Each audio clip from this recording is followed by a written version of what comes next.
علامہ Iqbal Open university کے vice chancellor professor doctor Zia ul Qayyum نے کہا ہے کہ جلد ہی مردان میں یونیورسٹی کا اپنا کیمپس قائم کیا جائے گا۔ وہ یونیورسٹی کے مقامی دفتر میں عملے اور ٹویٹر سے خطاب کر رہے تھے۔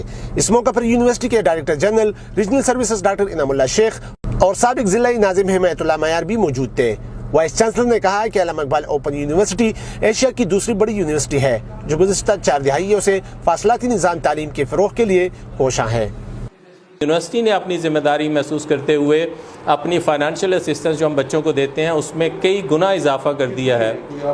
سر میرا خیال ہے اس سال کی تقریباً کم از کم بھی ہوئی تو 200 ملین کے قریب۔ وائس چانسلر نے کہا ہے کہ مردان صوبے کا دوسرا بڑا شہر ہے، یہاں پر جدید طرز کا کیمپس قائم کیا جائے گا جس سے ثوابی اور مردان کے ہزاروں طلبہ مستفید ہو سکیں گے۔ آپشن ہے جو معیار صاحب نے بتایا ہے جو سٹیزن فاؤنڈیشن سکول کے ساتھ ہے، وہاں پہ اگر ریلیٹیولی زیادہ زمین ہمیں مل سکتی ہوگی تو وہ بہتر آپشن ہے، مجھے فی الحال دیکھنے میں لگتا ہے ہم اس کو دیکھ لیں گے۔ وہ سرکاری زمین ہے میرا خیال ہے۔